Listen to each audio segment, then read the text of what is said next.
അപ്പൊ അണ്ണ എന്തൊക്കെയാ നിർത്താൻ പോണേ?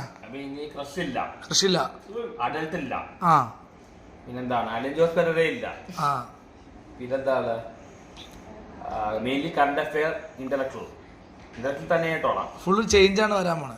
പിന്നെ ട്രിഗറിങ് ഇല്ല, റിയാക്ട് ചെയ്യുന്നില്ല അവിടെ. പിന്നെന്താണ്, പിന്നെന്തൊക്കെ മാറ്റമാണ്? നെഗറ്റീവായിട്ടുള്ള എല്ലാം ഒഴിവാക്കുകയാണ്. അപരാധം നിർത്തുക. പിന്നെന്താണ് ആക്റ്റീവായിട്ട് ആലോചിച്ചിടണം, സൂക്ഷിച്ചിടണം. അല്ല, ഈ ഒരു മാറ്റം വരാനുള്ള കാരണം എന്താണ്? അങ്ങനെ ചിന്തിക്കാനുള്ള ഒരു കാരണം എന്താണ്? ഈ പ്രോഗ്രാമിന് വേണ്ടി. പ്രോഗ്രാമിന് വേണ്ടിയാ? എന്ത് പ്രോഗ്രാമാണ്? ചാറ്റ് വിത്ത് ആറാട്ടം. ഓക്കെ, അങ്ങനത്തെ പ്രോഗ്രാം വരാൻ പോകുന്നുണ്ടോ? ഇത് ആങ്കർ ആയിട്ട്. അതുകൊണ്ട് ഇനി ഫുൾ പോസിറ്റീവ് ആയിരിക്കും. പോസിറ്റീവ് ആയിരിക്കും. എന്തൊക്കെ ഇല്ലെന്നാണ് പറഞ്ഞത്? Crush, adult, criticism, negative criticism, പിന്നെ അലൻ ജോസ് പെരേര, പിന്നെന്താണ് സെക്സ്, അതേ പോലെ അഡൽട്ട്. അങ്ങനെയുള്ള എല്ലാ നെഗറ്റീവ് ആയിട്ടുള്ള എല്ലാം കറണ്ട് അഫെയർ പ്ലസ് പോസിറ്റീവ്.